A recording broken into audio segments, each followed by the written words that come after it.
Bueno, vamos a empezar. Buenas tardes a todos y todas, los que estáis aquí y los que estáis en vuestra casa. Vamos a abordar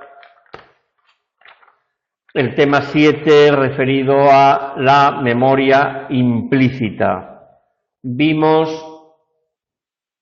en el tema primero que tanto Squire como Tulving clasificaron la memoria a largo plazo en memoria declarativa, que es una memoria de hechos, en la cual estaba dividida en memoria episódica y memoria semántica, y la memoria procedimental, que es una memoria de destrezas, de habilidades, de competencias, tanto motoras como cognitivas, y en las que se incluye la memoria implícita, ¿vale? Por tanto, definimos a la memoria implícita como una memoria procedimental que está conservada en los sujetos amnésicos y que no requiere la recuperación intencional de la información, contrariamente a la memoria explícita, en la cual una persona de un modo consciente y activo ha de recuperar esa información que previamente tenía almacenada en su memoria.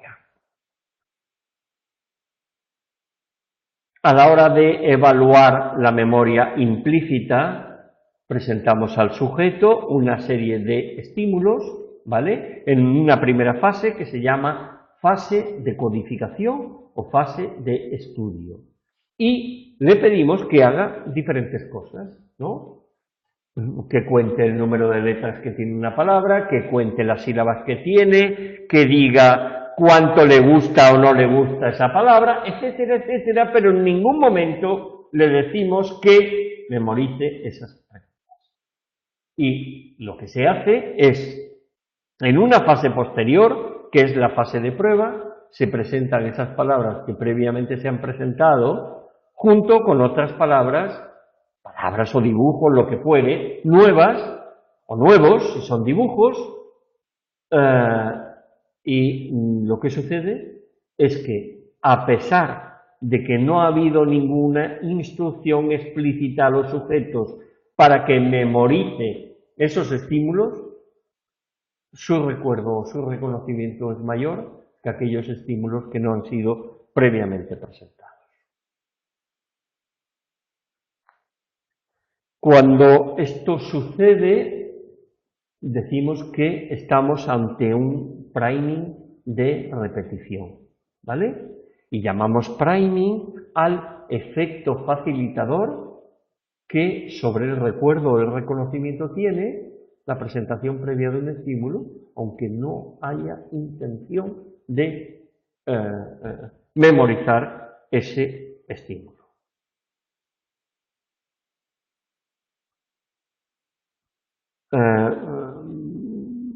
He olvidado antes deciros un concepto, y es que en el priming se da lo que se denomina aprendizaje incidental.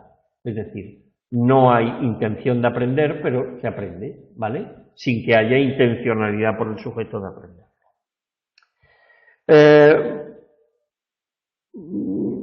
Yo no sé si os acordarás de los estudios de atención, en el cual puede haber priming positivo y priming negativo. ¿Me suena? Es decir, los priming pueden ser positivos, que es lo que estamos viendo hasta ahora, o priming negativos. Sí. No vamos a entrar en ello, pero simplemente conocerlo, ¿no? Y puede haber priming perceptivos o priming conceptuales. Llamamos priming perceptivo cuando el investigador hace que los sujetos se centren en las características físicas de los estímulos, como el tamaño, la forma, el color, etc. Y llamamos priming conceptual cuando el investigador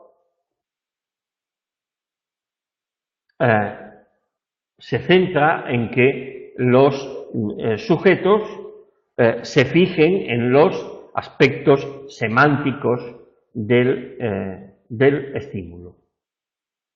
Y para ello pues se utilizan tareas de categorización, es decir si un estímulo... Ay, gracias.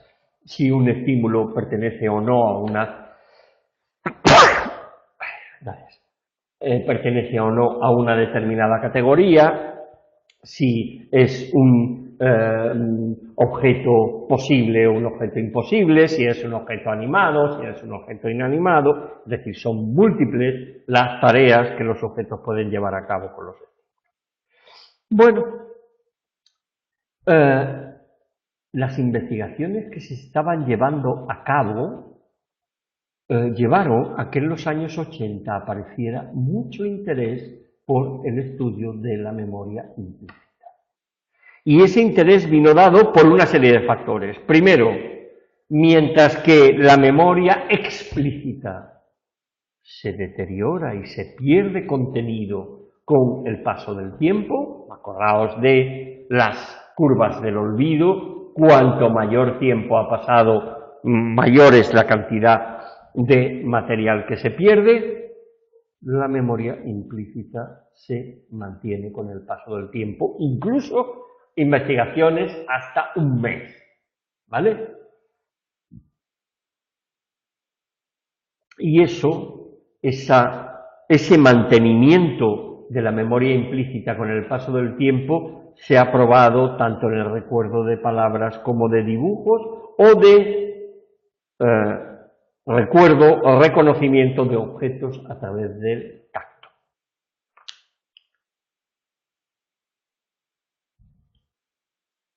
En segundo lugar, en 1968, Warrington y Weisskopf llevaron a cabo toda una serie de investigaciones en las cuales pusieron de manifiesto de que los sujetos que padecían amnesia, a pesar de que su memoria episódica, su memoria explícita estaba totalmente deteriorada, tenían una memoria implícita similar a la de los sujetos sanos. ¿Vale?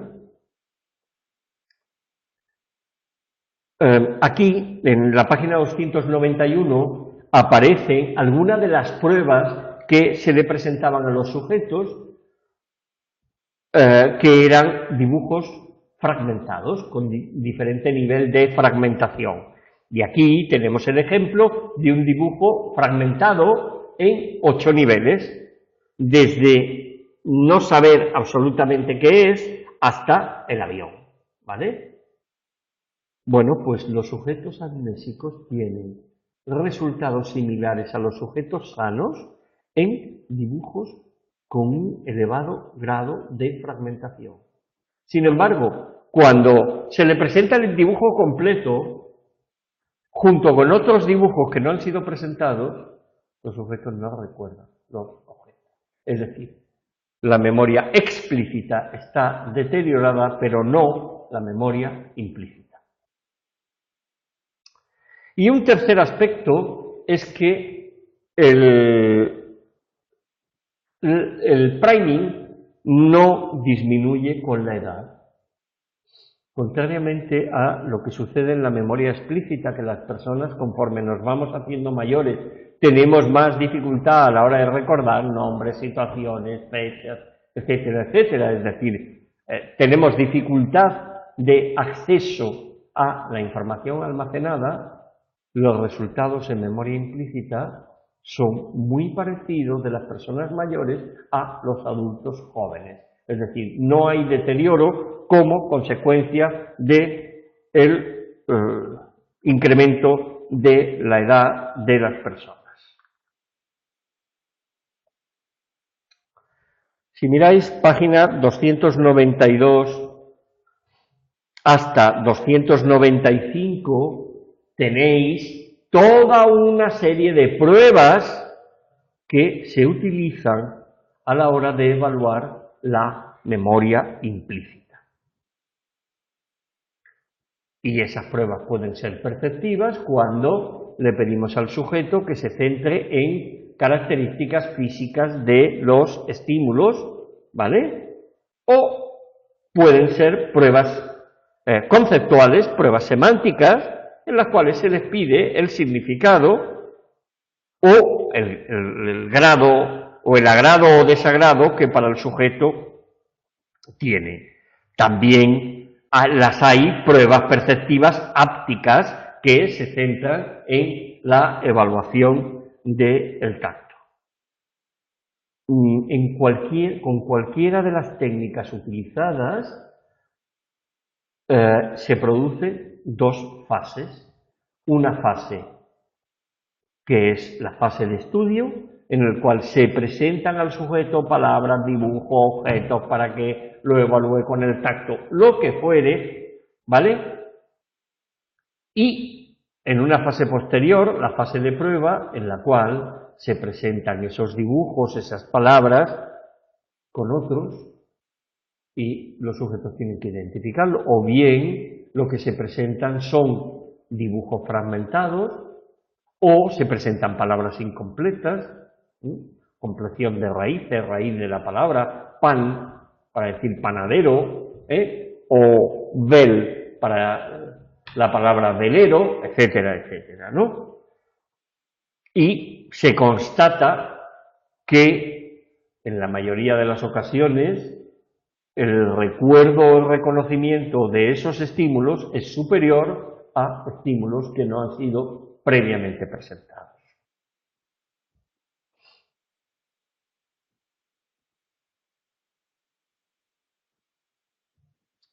Variables que influyen en la memoria implícita. El primero es el tipo de material, ¿vale? En las pruebas de recuerdo o reconocimiento explícito, los dibujos se recuerdan mejor que las palabras. Hay el refrán aquel que una imagen vale más que 1000 palabras. Los dibujos en nuestra memoria, aquel estímulo que ha sido codificado visualmente, se recuerda mejor que no una palabra, ¿vale? Y eso es así porque cuando nos presentan un dibujo, hay una doble codificación. El dibujo lo codificamos en función de la forma, pero también en función del significado que tiene para nosotros. Tenemos un dibujo de una ensaimada, ¿vale? Y reconocemos la forma de una ensaimada, pero también se nos puede hacer la boca agua diciendo, caray, es una ensaimada, qué buena, cuánto me gusta, ¿vale? Con lo cual, el almacenaje en nuestra memoria del dibujo de la ensaimada será mayor, ¿no? Sin embargo, en la memoria implícita, las palabras tienen un mayor recuerdo o reconocimiento que los dibujos. Ahora bien, hay matices. Si a una persona le presentas un dibujo en la fase de estudio y después en la fase de prueba le presentas una palabra, el priming es menor que si se le presenta un dibujo en una fase y un dibujo en la otra, o una palabra en la fase de prueba y en la fase de estudio y una palabra en la fase de prueba. Es decir, y eso como idea general para que no se olvide, el priming intramodal siempre es superior al priming intermodal.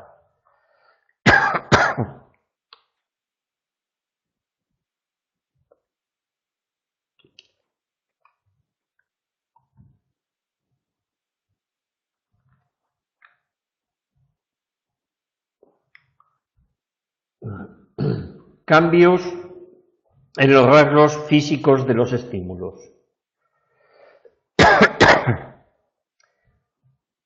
En la memoria implícita, cuando se presenta un estímulo, una palabra con una determinada tipografía, y en la fase de prueba se cambia la tipografía de la palabra, el priming se deteriora. ¿De acuerdo? En una prueba de memoria explícita, donde el sujeto tiene que memorizar palabras, si en la fase de estudio le han presentado esa palabra con una tipografía y en la fase de prueba le presentan con otra tipografía, la memoria explícita no se ve afectada, ¿vale? Por tanto, en las palabras, el cambio de tipografía de la escritura de las palabras afecta a la memoria implícita, pero no afecta a la memoria explícita.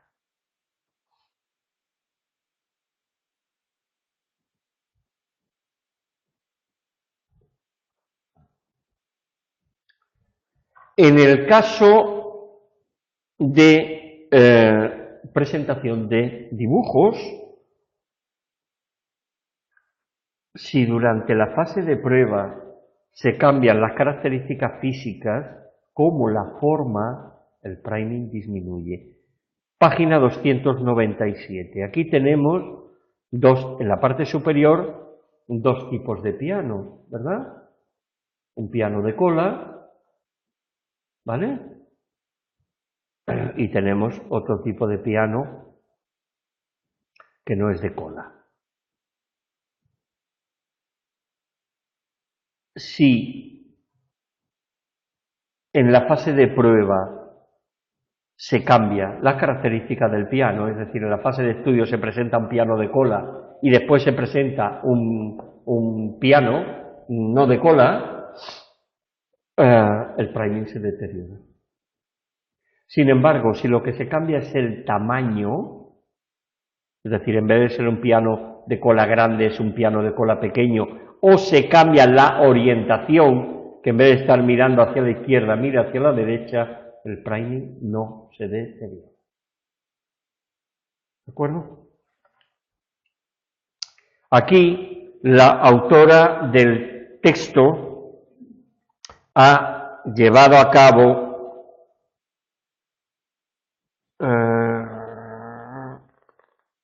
ha participado en un experimento con estudiantes de la Universidad de Columbia en Nueva York, en el cual esos 96 sujetos fueron divididos al azar en 8 grupos, 4 grupos realizaron una prueba implícita y 4 grupos realizaron una memoria explícita. Página 300. Bueno, aquí tratan de probar si cambiando el tamaño de los objetos que le estaban presentando disminuía o no el priming. En la figura 7.5, la gráfica en la parte superior hace referencia a aprendizaje implícito y en la parte inferior aprendizaje explícito, ¿vale? También estaba manejando sujetos posibles y sujetos imposibles, ¿vale? Y explica que es un sujeto imposible, un sujeto que en la realidad es imposible que exista, ¿vale? Si miramos en el aprendizaje implícito, el igual tamaño o cambiando el tamaño no empeora el priming, ¿verdad? Pero no empeora el priming con objetos posibles. Con objetos imposibles, ¿qué sucede? No hay priming, ¿vale? En la memoria, en el aprendizaje explícito, las gráficas B, el cambio de tamaño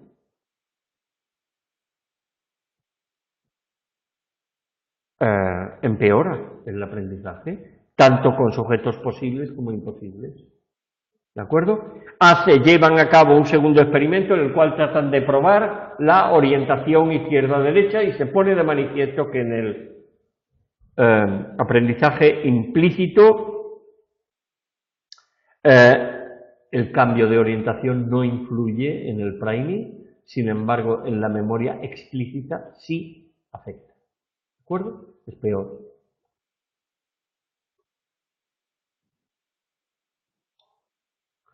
Memoria implícita y modalidad perceptiva. El priming se ha demostrado en la audición, en la visión, en el tacto. Sin embargo, el mayor número de investigaciones se han llevado a cabo con la visión. Y eso es así porque presentar imágenes en una pantalla de ordenador es fácil, no exige ningún tipo de tecnología avanzada, permite que el sujeto pulsando una tecla pueda responder, ¿vale? Es decir, hay simplicidad a la hora de llevar a cabo una investigación. Pero además por otro factor, y es por la importancia que la información visual tiene en nuestras vidas. Hay que tener en cuenta que un 80 o un 85% de la información que recibimos, la recibimos a través de la visión. Y la información que recibimos a través de la visión es una información mucho más rica que la información que podamos recibir a través del tacto. Es decir, que nos vendan los ojos y nos hacen tocar y es fácilmente que confundamos qué estamos tocando, ¿verdad? Bueno, a pesar de eso, pues la autora del texto propone una investigación de memoria implícita áptica, en la cual en la página 306 aparecen los resultados tanto en memoria implícita en la parte superior como de la memoria explícita en la parte inferior. Aquí los sujetos están con los ojos vendados y un grupo le ponen guantes en las manos y a otro grupo le ponen, no perciben táctilmente los objetos sin guantes. Y los objetos pueden ser naturales, ¿vale? Como una cebolla, una naranja, un pimiento o una zanahoria, o pueden ser artificiales como unos alicates, una bombilla, una tijera o una taza, ¿vale? Es decir, los artificiales serían objetos creados por el hombre y los naturales serían objetos que la propia naturaleza aporta sin necesidad. Y entonces, si vemos los resultados que aparecen en la figura 7.7,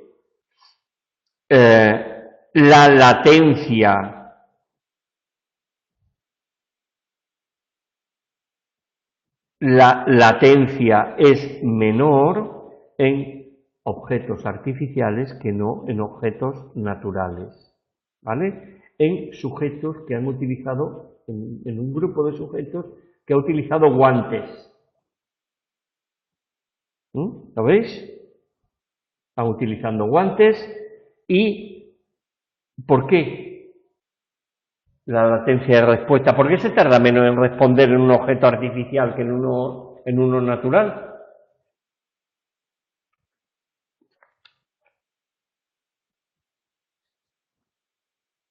Porque el objeto artificial es más específico.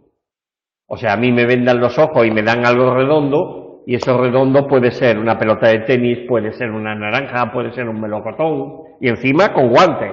Ya me digas tú, ¿qué es esto? ¿De acuerdo? En el grupo sin guantes, veis que la latencia disminuyó, ¿vale?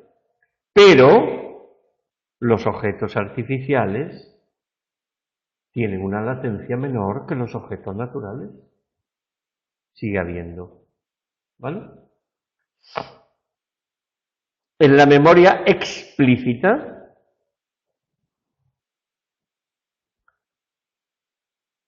los objetos naturales tienen un porcentaje inferior a los objetos artificiales. Es decir, tanto en memoria implícita como en memoria explícita, los objetos artificiales tienen menor latencia y mayor reconocimiento.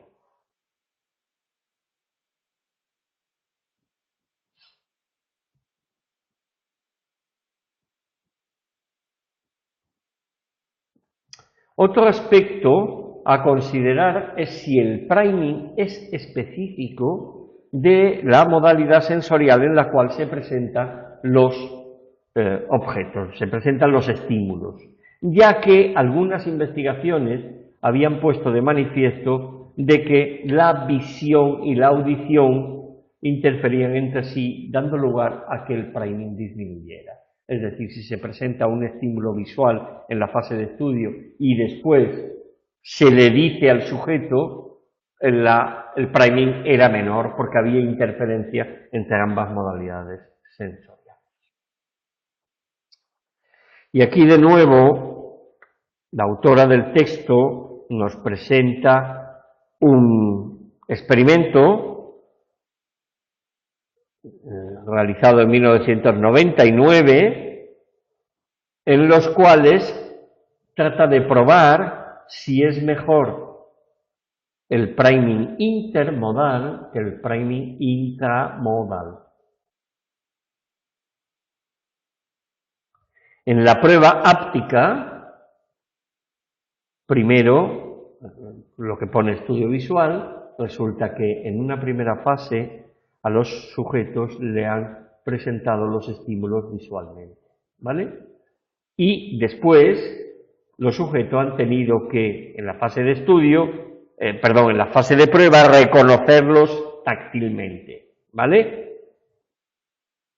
Los resultados son peores que cuando en una presentación primera se le presentó a los sujetos de modo áptico. En la fase de estudio y en la fase de prueba es también áptica, ¿vale? Y lo mismo sucede con la prueba visual. Si en la fase de estudio se le presentan visualmente los estímulos y en la fase de prueba también se le presenta visualmente, los resultados son mejores que si primero se le presentan ápticamente y después se le presenta una prueba visual. Es decir, y tal como decíamos antes, el priming intramodal tiene mejores resultados que el priming intermodal. Cuando un estímulo es presentado en la fase de estudio en una modalidad sensorial y después en la fase de prueba es presentado en otra modalidad sensorial, el priming es menor que cuando en la fase de estudio y fase de prueba los estímulos son presentados en la misma modalidad perceptiva.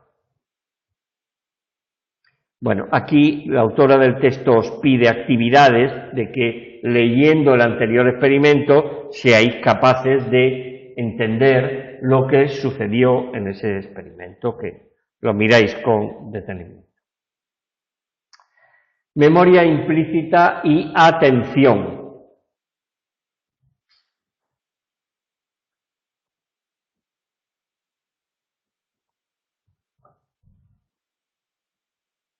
En la memoria explícita, la atención es imprescindible para poder focalizar nuestra atención, focalizar la atención en los estímulos y poder codificar los estímulos. Por tanto, cuando de un modo explícito tenemos que memorizar determinados contenidos, la atención es imprescindible. ¿De acuerdo? Los primeros estudios sobre memoria implícita habían puesto de manifiesto de que parece que la atención no era necesaria para la memoria implícita. De hecho, hemos comentado al principio que algunos autores le llamaban memoria sin conciencia. Sin embargo, esa idea está rechazada y se considera que en mayor o menor medida también en la memoria implícita es necesaria la intervención de la atención. La profesora Ballesteros en el año 2006 lleva a cabo un experimento mediante un procedimiento de atención dividida, ¿vale? En el cual lo que se hace es presentar a los sujetos dos dibujos simultáneamente, uno en un color y otro en otro, y se le da instrucciones a los sujetos para que solamente se centren en uno. Por ejemplo, el color, los objetos en color verde son objetos que han de ser atendidos, y los objetos presentados en color azul son objetos a los cuales los sujetos no le tienen que prestar atención.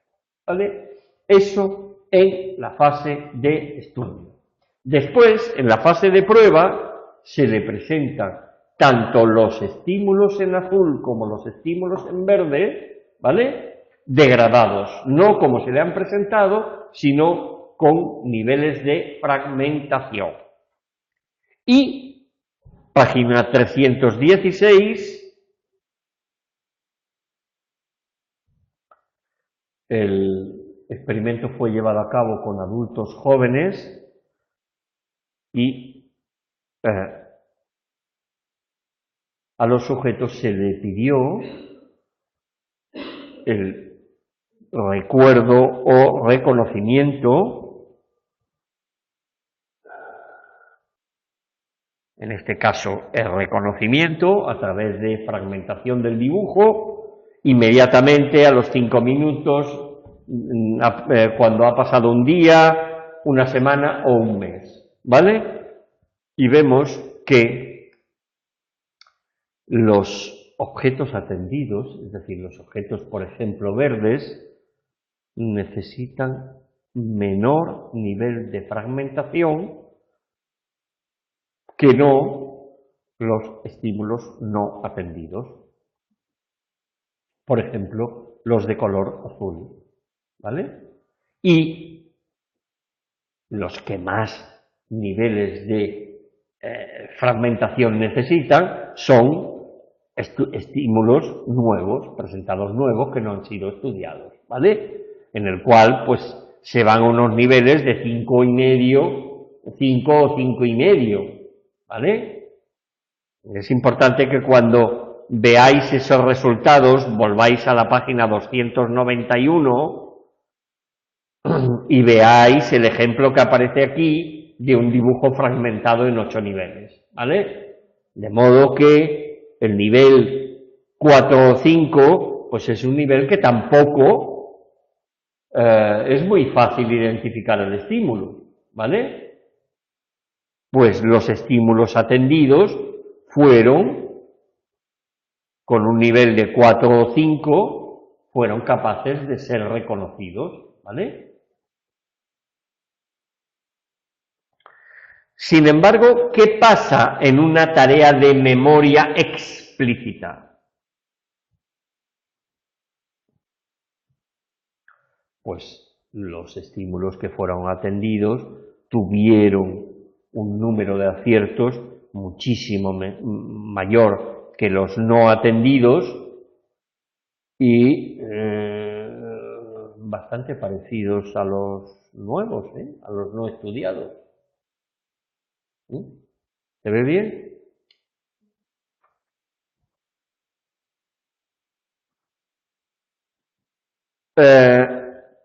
En el año 2007 llevó a cabo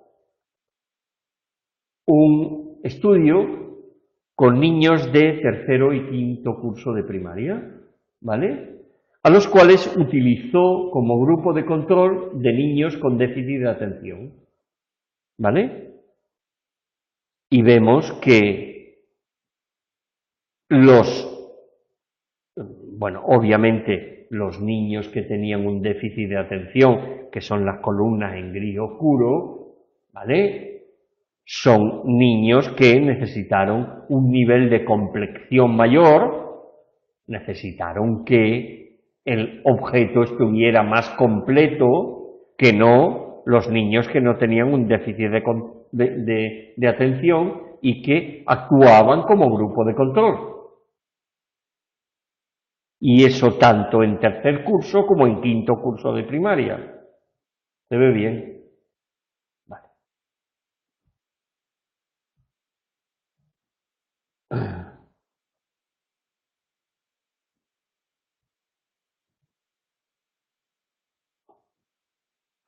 Bueno, finalmente aquí aparece en el tema un apartado de interpretaciones teóricas, ¿vale? Las investigaciones sobre memoria implícita han puesto de manifiesto que parece haber disociación funcional entre la memoria explícita y la memoria implícita. Porque, recordando lo que hemos visto hasta ahora, la memoria implícita es resistente al olvido. No se deteriora con el paso del tiempo, no se deteriora con la edad, está conservada en los sujetos amnésicos. El procesamiento semántico, esto me lo he pasado, pero ahora volveré a él, si no, ahora, lo dejo aquí. En la memoria explícita, cuando el investigador le dice al sujeto, quiero que te centres en el significado que los estímulos tienen para mí, para ti, el recuerdo de los sujetos es muchísimo mayor que cuando los sujetos centran en las características físicas de los estímulos. Por el contrario, en la memoria implícita no parece que el hecho de que el investigador le diga que se fije en aspectos semánticos afecte mucho al priming.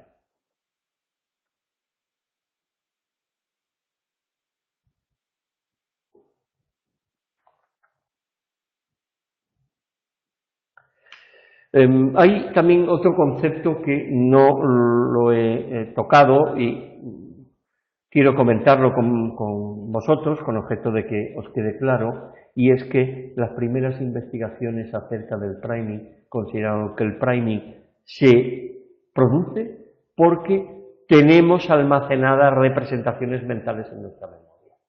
De modo que en la fase de prueba echamos uso de esa carpeta donde tenemos representaciones mentales. Pero claro, ¿qué pasa cuando le presentas a los sujetos pseudopalabras? Pseudopalabras son palabras inventadas, pues se produce también priming. Con lo cual, el hecho de que tengamos previamente almacenadas información no es lo que garantiza el priming. Y la interpretación más aceptada es que sí se producen representaciones mentales, pero se produce en la fase de estudio, ¿vale? Y después en la fase de prueba echamos mano de esas representaciones mentales. Bueno, decíamos que las investigaciones han puesto de manifiesto de que parece haber una disociación funcional entre la memoria explícita y la memoria implícita por los aspectos que hemos tomado en consideración. La memoria implícita es resistente al olvido, no se deteriora con el paso del tiempo, no se deteriora en las personas mayores, está conservada en las personas que padecen amnesia y parece ser que el procesamiento profundo a nivel conceptual tiene poco efecto en la memoria implícita. Sin embargo, en la memoria explícita, cuanto más profundo sea el procesamiento de la información, cuanto más semántica sea la información que un sujeto recoge de un estímulo, mayor es el grado de asimilación de esa información. Bueno, pues esto ha llevado que esas diferencias que existen entre un tipo de memoria y otro, y otra, ha llevado a que algunos autores consideren que la memoria implícita y la memoria explícita son dos sistemas de memoria diferenciados, ¿vale? Y tenemos un sistema de memoria explícito que está deteriorado en los sujetos amnésicos. Eso lo veremos cuando toquemos la amnesia, pero veremos que hay amnesia retrógrada y amnesia anterógrada, es decir, hay personas que tienen dificultad para recordar hechos del pasado y otros que tienen dificultad para formar nuevas memorias en el presente, ¿vale? Bueno, pues el sistema de memoria explícita está totalmente deteriorado en los sujetos amnésicos. Y ese sistema de memoria requiere por parte del sujeto una recuperación consciente e intencionada de una información que él tiene cierta seguridad que la posee, ¿vale? Es decir, la persona, de un modo activo e intencionado, recupera esa información. En el caso de la memoria episódica o la memoria autobiográfica, hace un viaje en el tiempo y se traslada a aquella situación que tiene almacenada con objeto de recuperar esa información. Y, por otra parte, según los defensores de los sistemas de memoria, hay un sistema de memoria implícita, que está conservado en los sujetos amnésicos. Y que los sujetos, que es algo perteneciente a la memoria procedimental, ¿vale? De modo que los sujetos tienen automatizado, de alguna forma, la posibilidad de reconocer y recordar con mayor facilidad estímulos que se le han presentado previamente, aunque no haya habido intencionalidad alguna de memorizarlo. Bien, porque el experimentador en la tarea que le ha puesto, le ha dicho que tenían que llevar a cabo, no le ha propuesto como tarea que tuvieran que memorizar esa tarea, ni porque ellos consideraran que tenían que memorizarlo. Sin embargo, en una fase de prueba, esos estímulos son recordados o reconocidos con mayor frecuencia que aquellos otros estímulos que no han sido presentados previamente. Como alternativa a las teorías de los sistemas de memoria están las teorías basadas en el procesamiento de la información. Y dicen que la diferencia entre la memoria explícita y la memoria implícita es el tipo de procesamiento de información que se lleva a cabo. Y entonces consideran que en la memoria explícita, la tarea en la cual está inmerso el sujeto está guiada conceptualmente por el significado de los estímulos.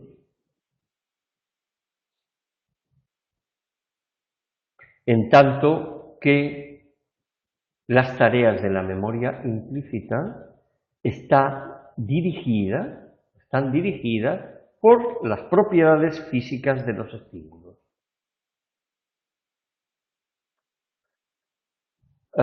Cuando profundicéis un poco en psicología de la memoria, veréis que hay autores que consideran que determinadas tareas están guiadas conceptualmente, ¿vale? Y eso diríamos que es un procesamiento de arriba a abajo, y tareas que están guiadas por los datos, ¿vale? Y son tareas de abajo a arriba, porque son la información de los estímulos la que guían el procesamiento de la información.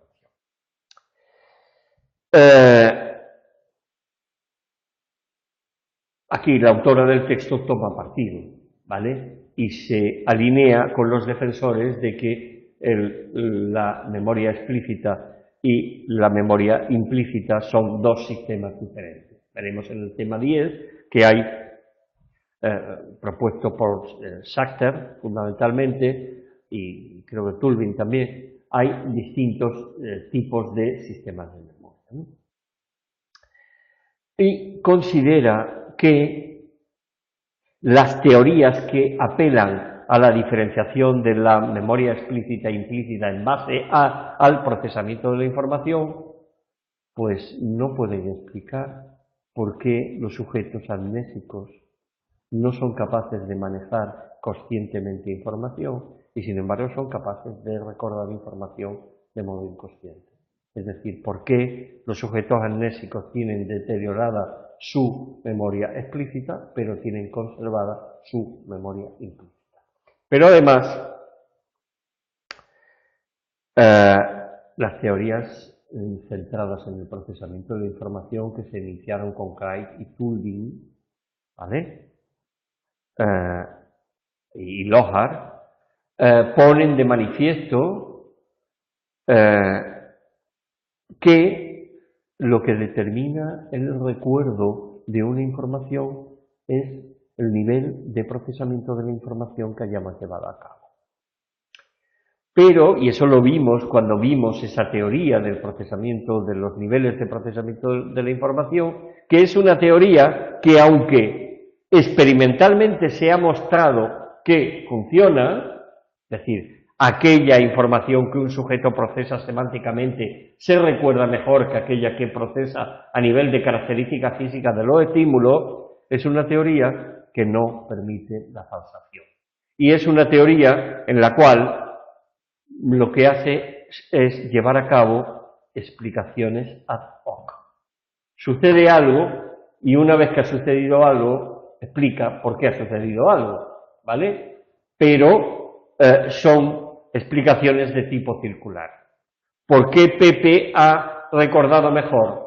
Pues Pepe ha recordado mejor porque ha procesado semánticamente la información. ¿Y por qué ha procesado semánticamente la información? Porque recuerda mejor. Y aquí entramos en un bucle que no hay modo de poder determinar si la teoría es válida o la teoría no es válida. ¿Vale? Bueno, pues esto es lo que ha dado de sí este tema. El próximo día nos vamos a centrar en un capítulo que no estaba en el texto del curso pasado. Es decir, aquellos alumnos que estáis manejando ediciones del texto del curso pasado, os encontráis que el tema 8 no estaba, o bueno, está cambiado de título, ahora se ha intercalado el capítulo 8 que hace referencia a la memoria prospectiva. De modo que, si conocéis a alguien que tiene el texto nuevo, pues deberíais de recabar información porque todo el contenido de ese tema es nuevo. Es decir, han intentado ampliar para dar a conocer la memoria prospectiva, que es una memoria esencial en nuestra vida cotidiana porque es la que nos permite que podamos llevar a cabo las actividades de nuestra vida ordinaria, ¿no? Es decir, todos tenemos unas tareas que cumplir y los demás que están en nuestro entorno esperan de nosotros que las cumplamos. Yo no... imaginaos que a las 5:30 me llaman desde secretaría a casa o a mi móvil y me dicen: Alfonso, que te están esperando los alumnos. Y yo no puedo decir: caray, se me ha pasado, no sabía que hoy fuera lunes, pensaba que era miércoles. Se supone que tenemos unas actividades laborales, sociales, familiares que llevar a cabo y para eso es necesario que prestemos atención a esas actividades y llevarlas a término en los plazos que están previstos llevar a término esas actividades. ¿De acuerdo? Venga, pues el próximo lunes veremos lo que es la memoria prospectiva. ¿De acuerdo? Venga, pues hasta el lunes próximo.